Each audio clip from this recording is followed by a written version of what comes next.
This morning, I will open a brand new series and I will call it, of course, the Increase Series. Okay po? Come on, say Increase Series.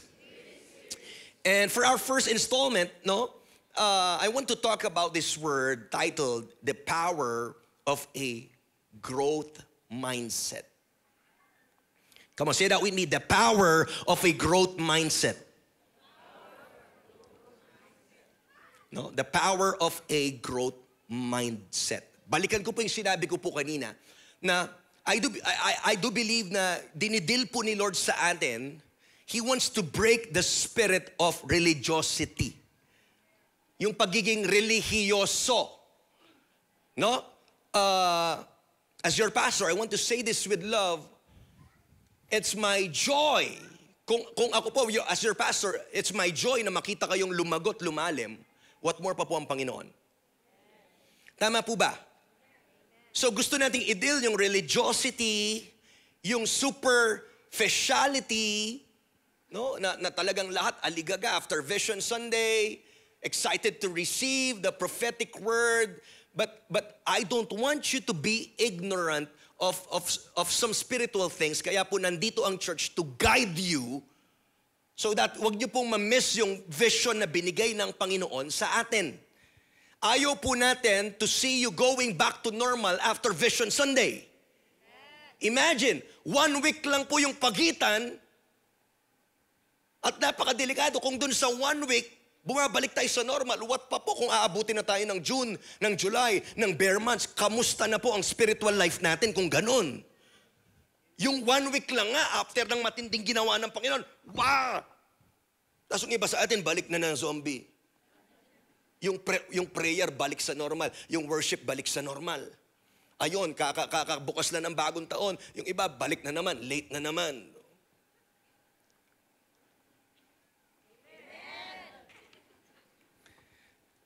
Parang masakit mag-amen pag na-late ka ngayong umaga. Hello? We need to maintain the fire. Tama po ba? Let's stop playing God games anymore. Lagi ko po itong sinasabi sa inyo. Grabe po, sobrang tindi po ng word kahapon. And alam niyo po, somehow, nalungkot ako that many of us are not here yesterday. Nalungkot din po ako that some of us, though I know it's a journey, but I'm here to encourage you. Alam niyo po yung fasting hindi po nakakamatay.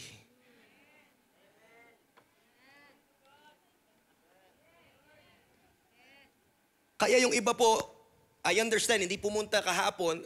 For those who have valid reasons, that's okay. You're not being condemned here.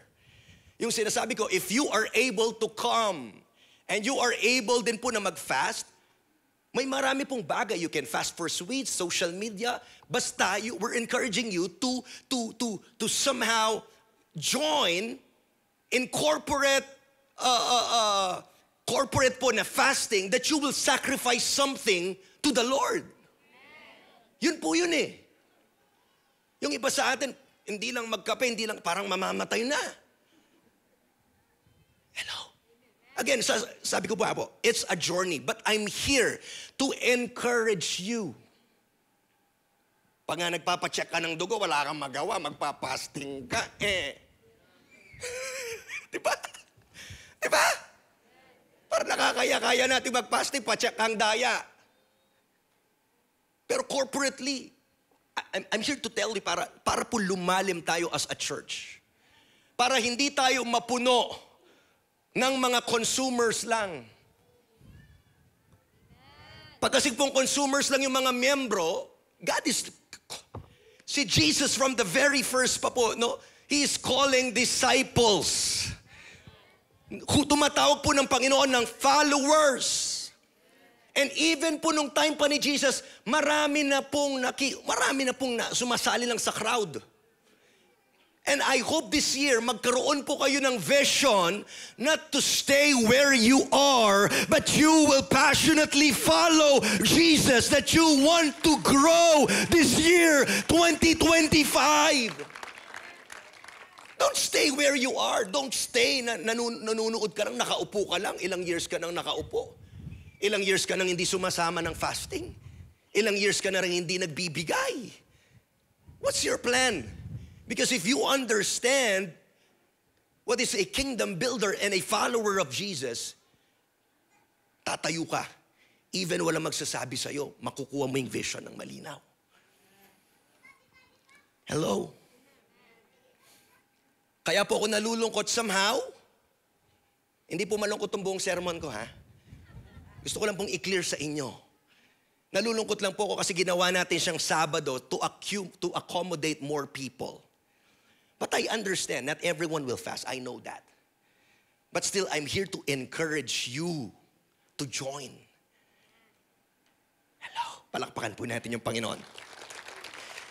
I don't know about you if you want to hear sermons that will tickle your ears or sermons sometimes that will rebuke you. Come on. Di ko po alam. But for me, mas gusto kong makarinig ng mensahe na minsan sinasampal ako, binabaligtad ako. At uuwi akong umiiyak ako. At meron akong godly sorrow knowing that I need to do something.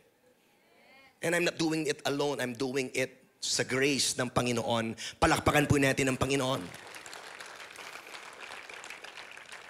Hello? We need to be the church. This year, 2025, be the church. Tingnan mo yung katabi mo sa kaliwa, sa kanan, sabi mo, be the church. Be the church. We are the church. Don't just simply go to the church. The church is not a building or a structure. We are the church. And we need to fulfill yung pinapagawa ng Panginoon sa atin bilang church. Hindi po ako magdadalawang isip at magsasawang sabihin ito, even if you will hate me for this preaching, it's okay. I still love you. Dahil po, believe me, end times na po. Hindi na po dapat tayo nagpapakit sa church. Dapat busy. We are all busy doing what the Master has told us to do. Palakpakan po natin yung Panginoon. Let us be busy until Jesus comes. Tama po ba? So I want to talk about this word, the power of a growth mindset. Lahat po ng sinasabi ko ay related po dito sa word po natin. Because when you talk about increase, I think the first thing that should come sa iyong kaisipan, to your mind, is the word growth. Come on, shout that word, growth. No? Pag sinabi mong increase, I don't know kung yun po yung pumasok sa isip nyo. When you heard the word increase, wow, this talks about growth. At alam niyo po ba that growth, I know you know this, that growth doesn't happen by chance.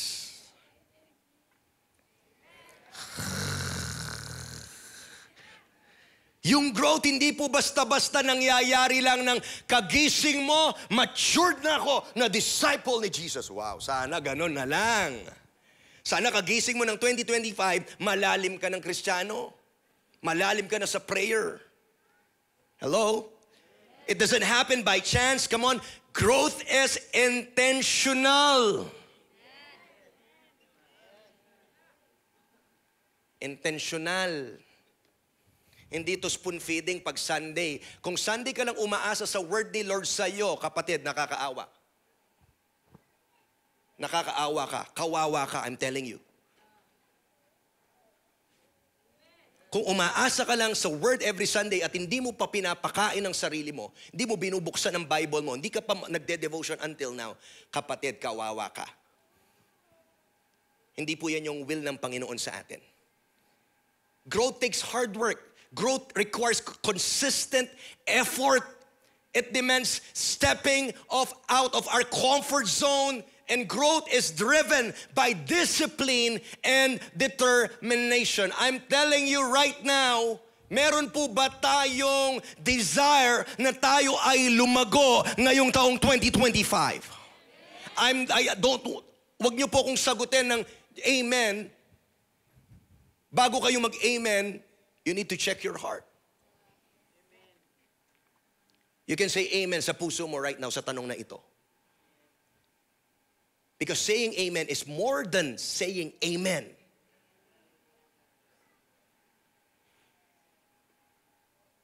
Hello. Hello. Amen. There is nowhere in the Bible na makikita natin that God is encouraging us to stay where we are. Wala kang mababasa sa Bible na makikita po natin na ini-encourage tayo ng Panginoon na magstay kung saan tayo. There's nowhere in the Bible that God is encouraging us to remain stagnant in our Christian journey. Hello? Kaya po titingnan natin, these are the following verses. Look at these verses that talks about spiritual growth. Number 1, 2 Peter 3:18. But grow in the grace and knowledge of our Lord and Savior Jesus Christ. To Him be glory both now and forever. Amen.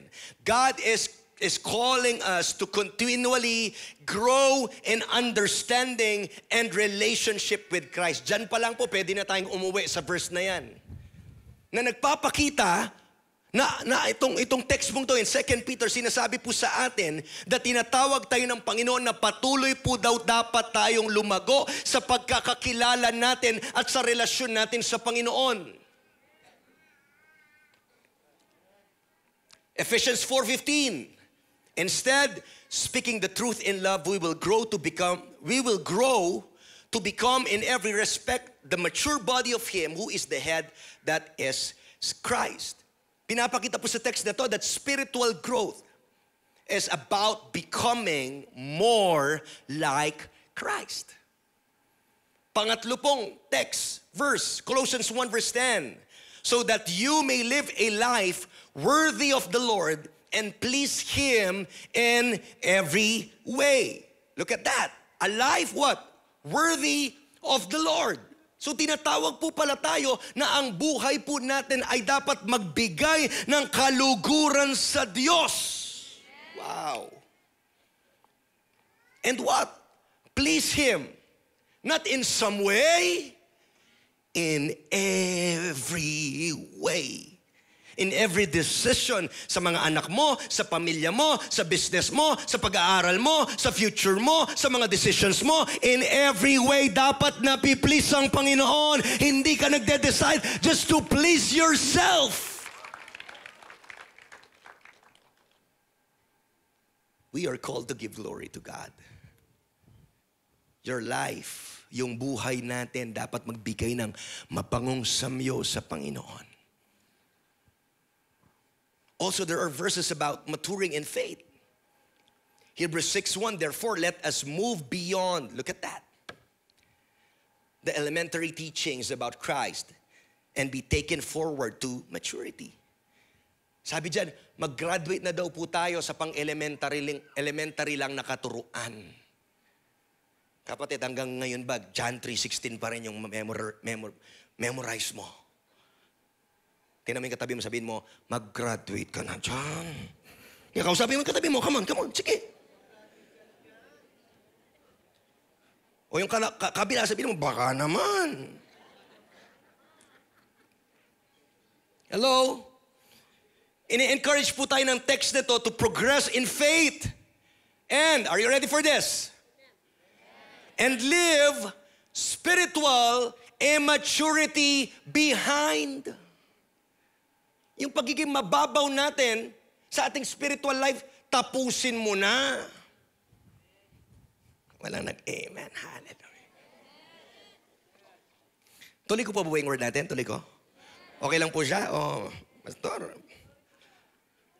Hindi po, ito po yung kailangan natin right now.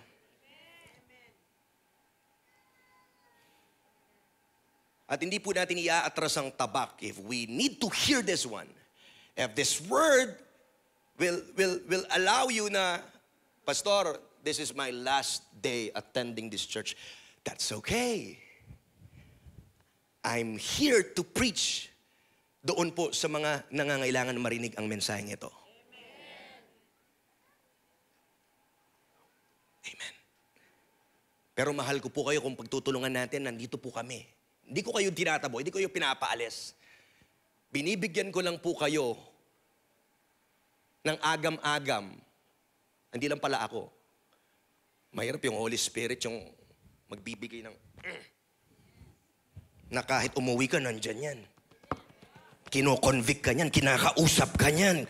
Nire-remind ka sa mga salita ng Panginoon.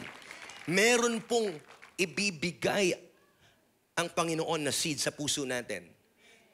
And kung i-welcome mo itong word niya, lalago yan sa puso mo. Palakpakan po natin ang Panginoon.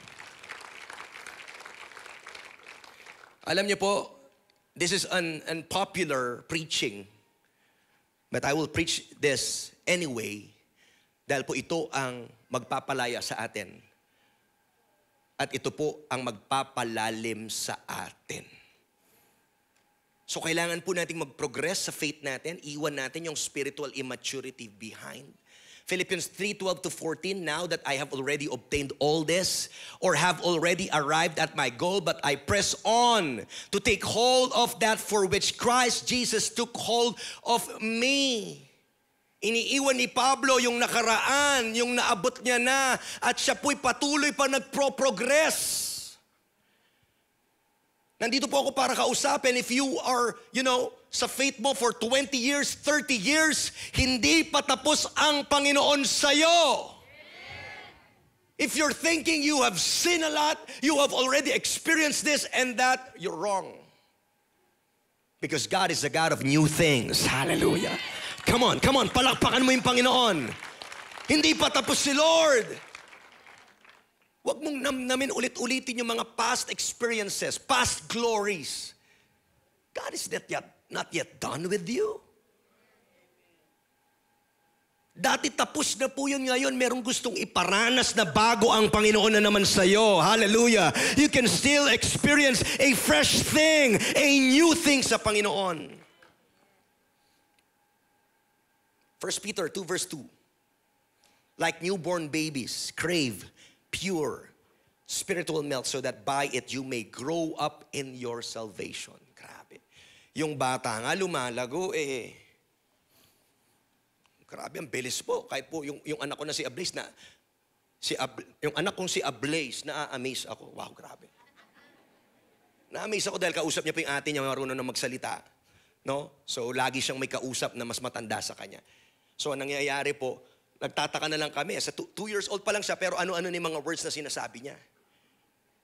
Talaga minsan, Daddy, stay here. Anak ako.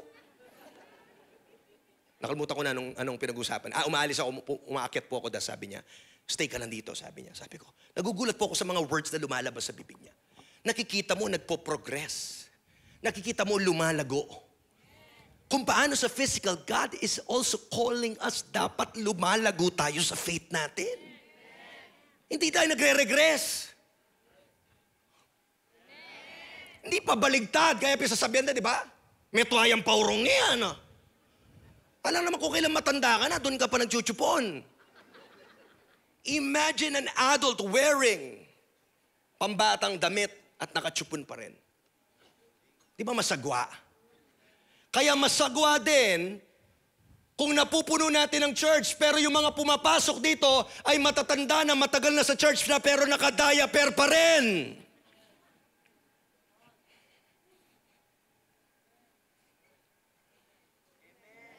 Ang sagwa pong tingnan nun.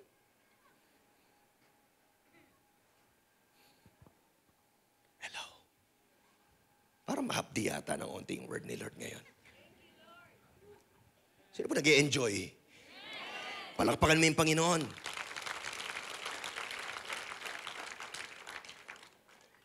Tama po ba?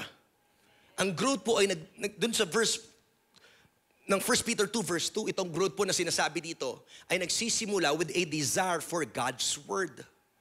Leading to spiritual what? Maturity. So kung hindi mo i-desire yung salita ng Panginoon, hindi ka lalago. Kahit pa na nandito ka every Sunday, diyang sisimba ka pa every Sunday. That's okay. We're glad we can see you here. But if you are not reading the Bible and you're not praying, kapatid, sorry to say, hindi ka lumalago. Hindi ka lumalago. And hindi mo tinatayuan ang pinapagawa ng Panginoon bilang kingdom builder. Sorry to say, hindi natin natatayuan yung calling natin bilang as the church. Tama po ba? Look at this, come on. We're talking about the power of what? The power of a growth mindset. Look at this big idea po na gusto kong i-drive ngayong umaga. The mindset we choose, either growth or fixed na mindset. No? Merong growth mindset, may fixed na mindset. It determines whether we embrace God's plans for increase or limit His work in our lives. Kayo po'y mamili. Ano po bang meron tayo? Meron ba tayong growth mindset or fixed mindset? A growth mindset, look at this, aligns with God's call to continually grow in faith, character, and purpose. So ngayon po, let's try to understand, number one, understanding growth mindset versus fixed mindset. Alam niyo po, napakahirap pag ang utak mo ay sarado. Even as you come here, look at me, even as you come here, you need to prepare, you need to ready your heart to receive what God has in store for this morning para sa'yo. Kung lalapit ka, kung papasok ka dito at meron kang fixed mindset, hindi tatagos sa'yo yung salita ng Panginoon. When I say hindi tatagos, yung iba with pride in their hearts, nakaupo, nakatingin kay pastor, pero sa spirito hindi tinatanggap yung salita ni Lord. Because may pride. Hindi ko kailangan yan. Pero kung open yung puso mo, gusto mong lumago, lahat kahit masakit, inaangkin mo, nire-receive mo, alam mo, itong magpapabago sa'yo, alam mo, itong magpapalalim sa'yo, ito yung maglilid sa increase mo. Look at this fixed mindset. It believes that abilities or talents or circumstances are fixed and cannot change. Hello? Kaya po gusto ko pong kausapin, mga mahal po naming nakatatanda sa amin. Okay, hindi ko po sasabing matanda, hindi ko po sinasabing senior. Mahal ko po kayo, sasabihin ko po ito. Madalas yung may mga fixed mindset pag nakatatanda na, mo no apakli. Ba't dito sa darak, nababali yan? Tama? Huwag mo na lalawin ni mamo, ali mo na, may pate kayo. Baka maghaway kayo. Madalas po, with all due respect, pero kadalasan, kaya po sinasabi ko to para po mabago tayo. Na pag tumanda tayo, parang sinasabi natin, hindi, marami na akong karanasan sa'yo, sino ka para i-correct mo ako? Pag meron ka, tumanda ka na at may fixed mindset ka, ayaw mo nang magpabago. Salamat po sa mga nag-amen na nakatatanda. Ibig sabihin, tinatanggap niyo yung word ni Lord. Willing ka sa change. Because change is the only thing that is constant dito sa mundo. So hindi po fixed na ito. Ano magagawa mo? Ganito na ako. Fixed mindset. Ganito ako nabuhay, mamamatay ako, ganito na. Fixed mindset. Hindi po ganun. Tama po ba? Example, if you will try to look, di na po natin babasahin, but in Numbers 13, tama po ba? Nung nag-spy po sila sa Canaan, you know the story? Nakita po ng mga Israelita na para po silang mga grasshoppers compared to the giants in the land. Sabi ni Lord, binigay niya na yung promised land sa kanila. Nung pumunta yung 12 spies, bumalik yung 10, takot na takot. Sabi nila, grabe naman, lupat ang tipaklong kita. Mukha tayong grasshoppers, ang lalaki nila. Tapos fortified pa yung walls. Bumalik sila, napaka-negative nila. Parang inaamin na nila, tinatanggap na nila na hindi sa atin ito. Tinatanggap na nila na matatalo tayo, na mas malaki sila, wag na lang. Yun ang fixed mindset. Gising pa po ba tayo? Ang fixed mindset ay nagre-resulta po in fear, in stagnation. And look at this, come on. Lahat po ng mata, lahat ng tenga dito, when you have a fixed mindset, you miss the opportunities for God to work in your life. Yun po'y mahirap. Nami-miss mo yung mga oportunidad na gagalaw si Lord sa buhay mo. Because nagpadala ka sa takot. Tignan mo yung katabi mo, parang natutulala lang iba sa word natin ngayon eh. Gisingin mo nga, gisingin mo. Medyo, hoy, buhay ka pa mo. Hello? Number 1 pa lang po ako, 5 to. Hallelujah. Tama po ba? Pero po, compare natin. Yung fix sa growth mindset. Yung growth mindset po, they believe that abilities, it can be developed, challenges are opportunities. Makinig po, ito'y maganda. Pag meron tayong growth mindset ngayong taong 2025, makinig, marami pong, i-reword ko. Natural po na marami tayong mapagdadaanan. Okay? Okay? Marami po tayong mapagdadaanan. Kaya nire-ready tayo ni Lord kasi ang increase hindi po biro-biro. Mas-stretch po tayo. Pag-usapan natin for the whole increase series. Matusubok po tayo. Kaya po dapat ngayon pa lang mabago na ma-renew na yung kaisipan mo so that makita mo na yung mga challenges, even the problems, testings and trials that come your way are challenge or are opportunities. They are opportunities para po makita mo yung galing ng Panginoon, kung paano siya gumalaw, kung paano niya hatiin yung dagat, kung paano siya mag-provide sa'yo, kung paano siya magpagaling. Come on! Yun po yung gusto nating makita. But if you will stay in your comfort zone, in fear and stagnation, you are missing the opportunity.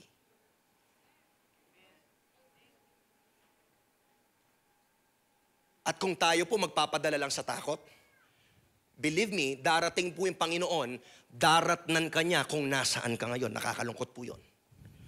Mas nakakalungkot kung magre-regress ka pa sa faith mo. Gusto natin, nasasalubungin natin ng Panginoon, babalik siya na tayo ay handa. That's why we are preaching this kind of sermon because I do believe that God wants to prepare her bride. God wants to prepare this church at magkaroon po tayo ng thinking that we are ready anytime na kukunin tayo ng Panginoon. Hello?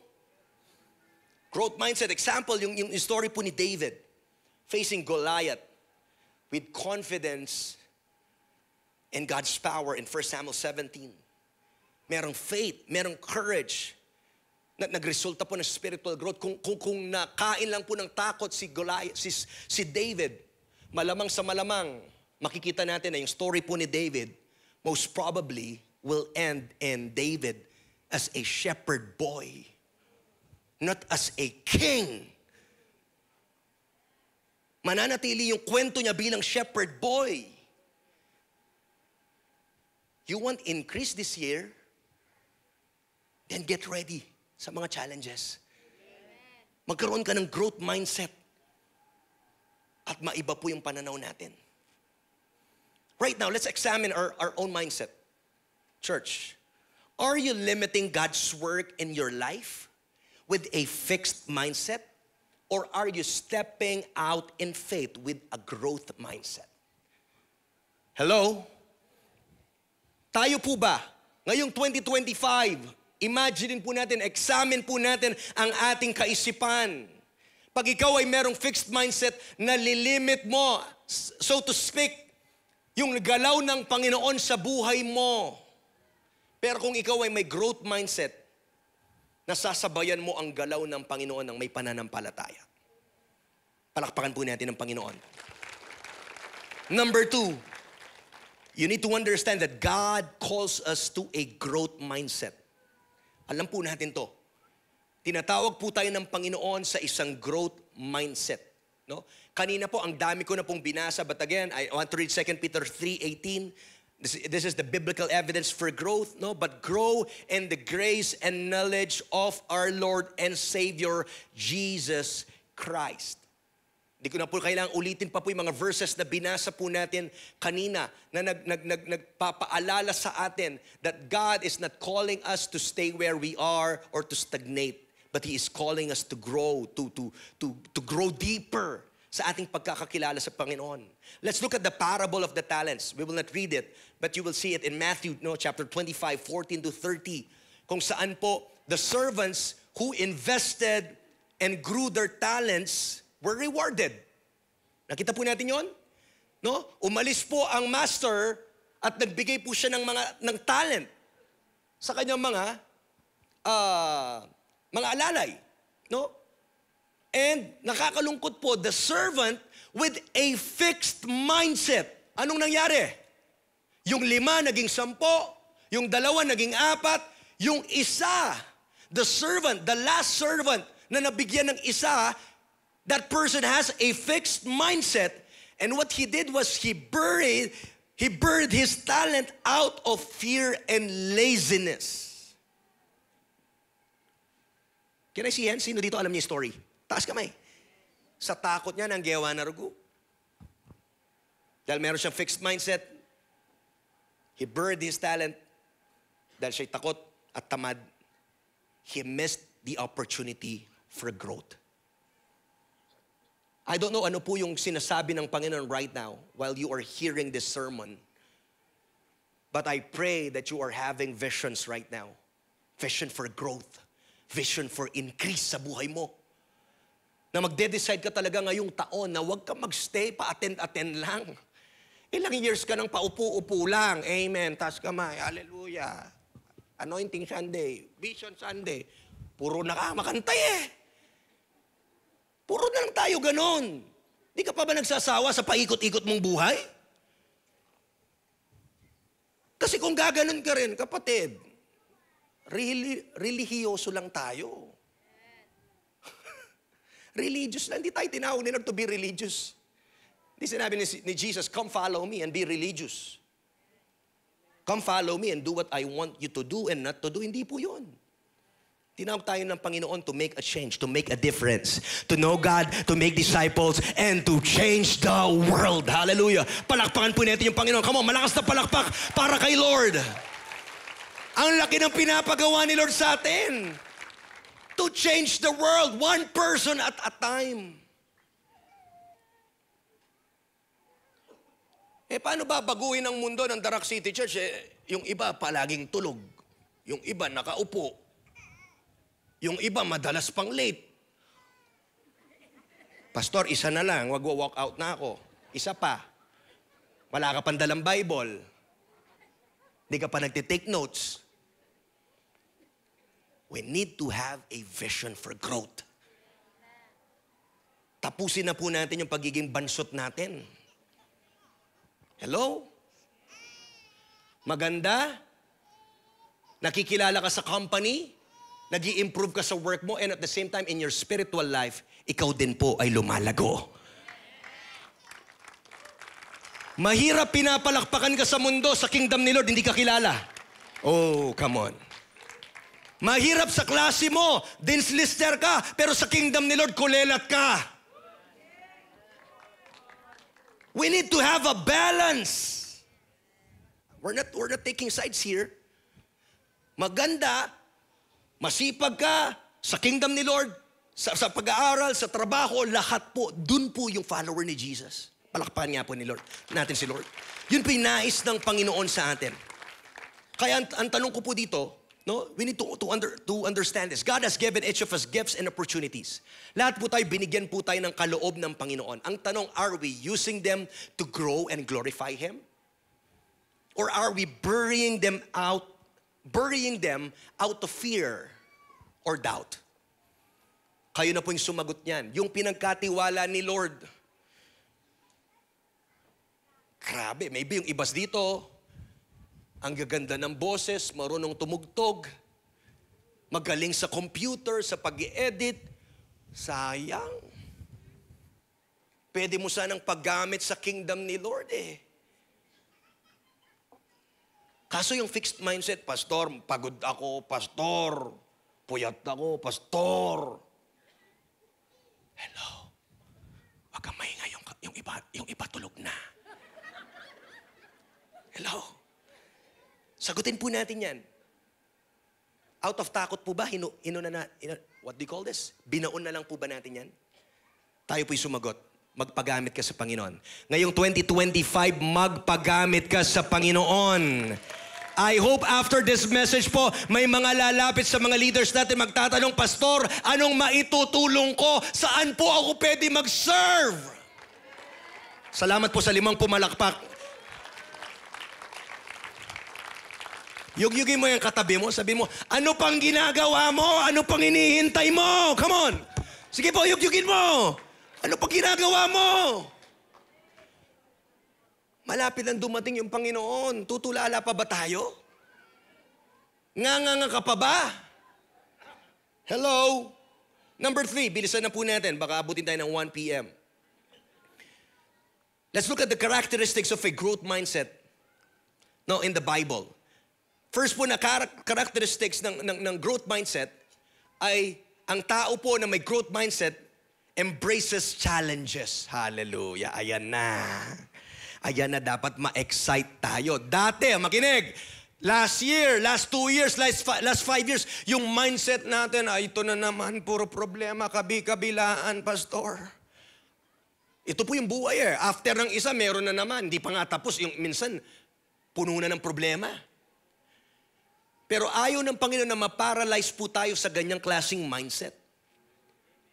Like Apostle Paul, he endured hardships. At alam niyo po yung resulta, his faith grew stronger. 2 Corinthians 12:9-10, but he said to me, my grace is sufficient for you. Kung paano sinabi ng Panginoon kay Paul, come on, namnamin mo to right now that His grace is sufficient for you, for you, for you, for you, for you. Sapat ang biyaya ng Panginoon. Palakpakan po natin si Lord, come on. Yung iba, palakpak na lang, tinatamad pang pumalakpak. Grabe. Hello! Pati po yan, baguhin natin. When we come to church, we need to be excited. Hindi parang ganyan. Hindi ka naman nanonood ng sine dito eh. You need to engage. You need to lean in. Pumalakpak ka, tumayo ka, sumigaw ka. You can say amen. Mahina yan. Come on, come on, come on, come on. Come on! Magbabasag ka kay Lord. Tinatanggal ka niya dun sa comfort zone mo. Ngayong taon, huwag ka na dapat lethargic. Hindi na dapat ngayon. Parang slot. May pag-iiwanan ka, kapatid. For my power is made perfect in weakness. Therefore, I will boast all the more gladly. Sa weaknesses po natin.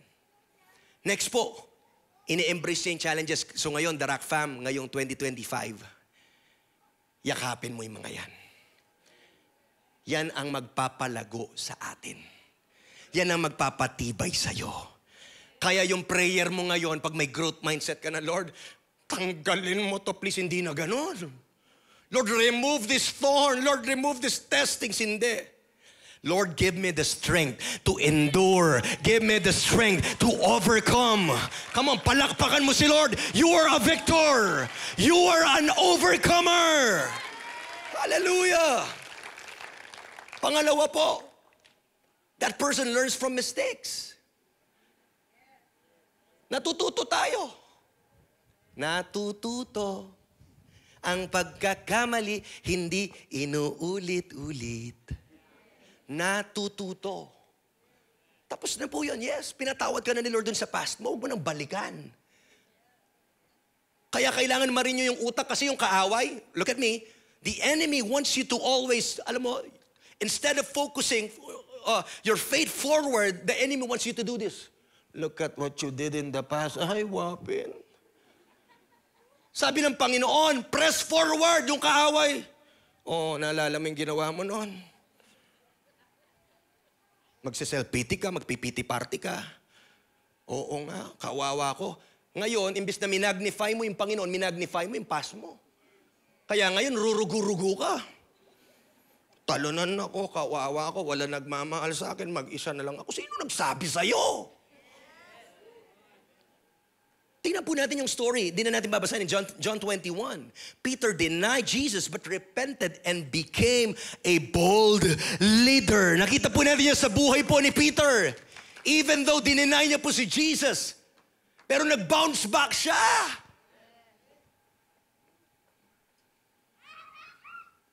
Abangan mo yung bounce back story ng katabi mo. Hallelujah. Come on, come on. Come on, come on, come on, come on. Come on. Abangan mo yung bounce back story ng katabi mo. Hallelujah. Lalabas yan sa MMK. Grabe. May MMK pa po ba ngayon? Pangatlo po, learns from mistakes. Focuses on God's strength, not limitations. Grabe, ang ganda ng growth mindset.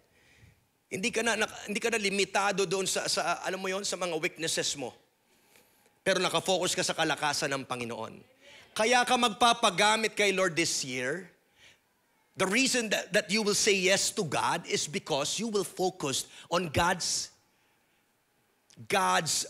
what do you call this? In God's strength, in God's sufficiency. Yun po yung gusto kong sabihin na word. Not on our own what? Abilities lamang.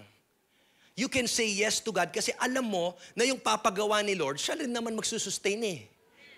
Philippians 2:13, my life verse, my favorite verse, that God is working in you, giving you the desire and the power to do what pleases Him. Kaya iba sa atin, hindi ko kaya, pastor, kasi busy pa ngayon. Hindi ka busy, wala ka lang time management. Pastor, kasi ganun. Sabi nga, pag ayaw, maraming dahilan. Pag gusto, maraming paraan. Ba't di mo subukan ngayong 2025? Damihan mo naman yung paraan mo para kay Jesus. Come on! Kung si Jesus, He made a way for you. He died on the cross para iligtas ka. Ngayon, gumawa ka naman ng paraan para kay Jesus. Binigay niya yung buhay niya sa atin, and yet we are full of excuses. Ang Diyos na nagbigay ng buhay mo at lakas mo, di natin napapansin, madalas sinasabi natin kay Jesus, Jesus, pag-ready na lang ako. Lord, busy pa. Lord, busy sa mga bata. Lord, busy sa asawa ko eh. Lord, busy sa business.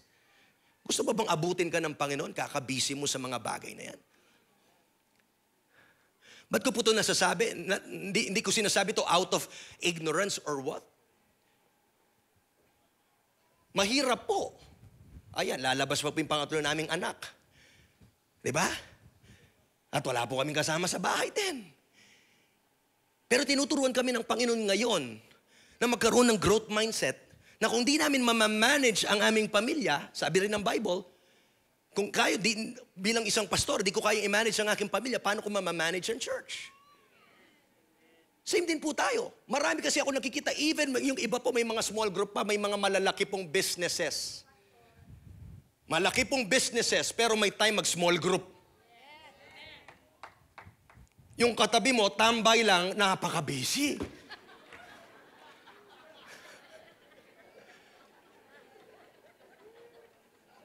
Wala pong tambay dito, joke ko lang po yun. Yung sinasabi ko, yung iba, may oras naman. Pag gusto natin, nabibigyan natin ng oras eh. Ba't di natin bigyan ng oras ang Panginoon ngayon? Ba't di natin unahin ang Panginoon ngayon? Huwag mo lang i-memorize yung Matthew 6:33, seek first the kingdom of God. Gawin mo yan so that makita mo yung power ng word na yan sa buhay mo. Hallelujah. Let's focus on God's strength. Philippians 4:13, I can do all things through Christ who strengthens me. Kahit ano pa, believe me, kahit ano pang season ng buhay mo, nag-aaral ka, nagtrabaho ka, nag-asawa ka na, nagkapamilya ka, believe me, pag gusto mo, kahit anong season na yan, kaya mong magpagamit kay Lord. Kaya mo pa rin mag-squad, kaya mo pa rin mag-small group, kaya mo pa rin pumunta sa church. May challenges pero kaya. Ang tanong, sa mga nag-uisa, sabi hindi kaya, saan ka ba nakafocus? Baka nakafocus ka sa sarili mong lakas, kaya hindi sinasabi mo hindi kaya. Pero kung nakafocus ka sa Panginoon na nagbibigay ng unlimited supply ng kalakasan at ng biyaya niya, posible po yan. In Judges 6:12, makita natin dyan, Gideon saw himself as weak, but God saw him as a mighty warrior. You know the story? Nasabi po ni Gideon, Lord, I am the weakest in my tribe, in Manasseh. Lord, kami, gagamitin mo, kulelat lang po yung tribo namin, Lord. Pero bago pa siya magdahilan, Tinawag na siya ng Panginoon. Sabi ng Panginoon sa kanya, hey, mighty warrior. Wow. Nakita ka na ni Lord sa potential mo. Huwag kang rurugo-rugo. Oy, Kai, Ana. Hindi ka naman tinatawag ni Lord. Oy, Tambay. Oy, Kai, Kenny. Ali. Hey, mighty warrior. Hey, lion. Hey, lioness. Come on. Hey, Victor. Yan po yung tawag ng Panginoon sa'yo. Palakpakan mo si Lord na malakas. Come on. Kaya po ang growth mindset, it trusts God's ability to work through our weaknesses, our mistakes, and challenges. Yan po yung magandang makita natin. Nagtitiwala ka kay Lord, He can turn things around. Kaya niyang baligtarin. Kahit yung mga pagkakamali mo dati sa biyaya ng Panginoon, pag sinuko mo yung buhay mo, gagawin niya yan all for your good. He will turn things around all for your good. Number 4, the dangers of a fixed mindset. Bilisan ko na po. Onti na lang po yung oras ko, or I may say, wala na akong oras. The dangers of a fixed mindset. First, it limits God's work. Gusto pong gumalaw ng Panginoon, kaso hinihintay ka niya, ang tagal. Most of us think that we are waiting on God. But hindi mo alam, God is waiting on you also. Hinihintay ka ng Diyos. For example, Numbers 14, the Israelites doubted God's ability to bring them into the promised land, leading to 40 years in the wilderness. Grabe, tinan mo. Dahil po sa unbelief, nagpaikot-ikot sila ng 40 years. Dahil sa unbelief. Na dapat 11 days lang po na journey papuntang promised land ay matatahak nila. Pero po hindi sila naniwala. Sana po every day dito, nare-renew yung kaisipan natin. Mas marami po yung naniniwala na sumasampalataya. Pangalawa po, ano po yung danger ng fixed mindset? It produces fear and insecurity. Malino po na sinasabi sa 2 Timothy 1:7, for God has not given us a spirit of fear, but of power, love, and a sound mind. Hindi daw tayo binigyan ng Panginoon ng spirito ng takot. O, tingnan mo yung katabi mo, sabihin mo, anong kinakatakutan mo? Anong kinakatakutan natin? Dapat handa lang po tayo kasi pag sumunod tayo sa Panginoon, we need to carry our cross. We need to deny ourselves. That is part of our call. Di mo na matatakasan yan. That we share in the sufferings of Christ. Mas mainam po, you are sharing in the sufferings of Christ. Because if you are sharing in the sufferings of Christ, that means you are truly a follower of Jesus.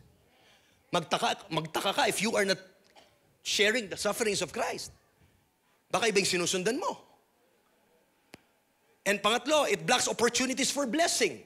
Ayan, kala ng iba, increase. Yes, Lord, mag-i-increase na yung ano ko. Kasama po yan, promotion. Intindihin nyo, promotion ay galing po sa Panginoon. Pero nakakalungkot po, in Matthew 19, the rich young ruler was unwilling to let go of his possessions and grow spiritually. Nung sinabi niya, Jesus, anong gagawin ko para ma-inherit ang eternal life? Sabi ni Jesus, alam ni Jesus, mayaman siya, sabi niya, ibenta mo yung ari-arian mo. Anong ginawa niya? May akoya. Kaya po ingatan natin, yung pag-pray mo yung blessings, mag-ingat ka. You need to understand, even po yung blessings, ginagamit ni Lord yan para maging daluyan lang. Hindi tayo pinagpapala ni Lord para lang sa kasakiman natin. Hindi po. Hallelujah. Tama po ba? Ask God, right now, ask God to reveal areas sa buhay natin where fear or doubt is holding you back from growing in faith and purpose. Take note nyo po yung tanong na yan, or tingnan po natin, na i-reveal ng Panginoon yung area sa buhay po natin, kung saan ang takot at pagdududa ang nag-hold back sa atin. Grabe yung increase ngayong taon, pero may responsibility po tayo. And lastly, number 5, how to cultivate a growth mindset in Christ. First, we need to renew our mind. Kanina ko pa po sinasabi yan, Romans 12, verse 2, do not conform to the pattern of this world, but be transformed. Come and say that word with me. Be transformed. Sabi dyan, by the renewing of the mind. Gusto mong matransform? Baguhin mo paano ka mag-isip. So that malaman mo, mapatunayan mo kung ano ang kalooban ng Diyos. Ito'y mabuti, it is pleasing and perfect. Transformation begins by aligning your thoughts with God's truth. Punuin natin ang ating kaisipan ng katotohanan galing sa salita ng Panginoon. Pangalawa po, ang growth mindset po, it trust God's promises. We need to understand na yung mga pangako po ng Panginoon sa atin in Jeremiah also 29:11, no? Yes, originally para po ito sa mga Israelita, but it applies also the same principle sa atin na ang mga plano po ng Panginoon ay mabubuti at magaganda. Hindi ibig sabihin hindi ka makakaranas ng kapagsubukan. Tama po ba? Ang pangako po ng Panginoon at mga plano sa atin ay para bigyan tayo ng pag-asa and future. Pangatlo po, embrace discomfort and growth. Ngayon pong taon, huwag niyong iwasan ang discomfort. Growth often comes through challenges and stretching. Ayan na naman. Gusto mong mag-increase ngayong taon? Makinig, babanatin ka ng Panginoon. This is a stretching season for all of us. Tingnan niyo po ako, patapos na po ako, huwag na po kayo antukin. Stretching season sa atin to. Gusto mong mag-increase, babanatin ni Lord yung faith mo. Babanatin ni Lord yung patience natin. Babanatin lahat ng dapat mabanat. Excited yung iba niya. Hey, Lord, pati yung mga wrinkles ko, Pastor, mababana. Malay mo! Di mo na kailangang pa-botox. Hallelujah. Tama po ba? James 1:2-4, consider it pure joy, my brothers and sisters. Alam po natin yan, it reminds us that trials produce perseverance and maturity. Praise God po. And lastly, take steps of faith. Steps of faith. Hindi naman, yes, minsan may time na God is calling us na may mga leap of faith. Pero gusto mong tumiba yung iyong pananampalataya, magtapat ka in every step. Kasi mahirap pong mag-step papunta doon nang hindi ka nagtatapat on a daily basis sa Panginoon. Don't let fear paralyze you. The Rock Fam, step out in obedience, trusting God to guide you and equip you. Sa akin pong pagtatapos, let us choose the growth mindset. Iiwan ko po ang tanong na to sa bawat isa sa atin. Wala na po kong oras. Are you stuck in a fixed mindset? Doubting your ability to grow and limiting God's work? Or are you embracing a growth mindset, trusting God to transform you and expand your impact? Ngayon pong 2025, I hope po magkaroon tayo ng growth mindset kung saan magamit tayo fully ng Panginoon. Anyway, ang buhay na ito is all for His glory. Palakpakan po natin si Lord. That's my sermon for this morning, the power of a growth mindset. I'm encouraging everyone.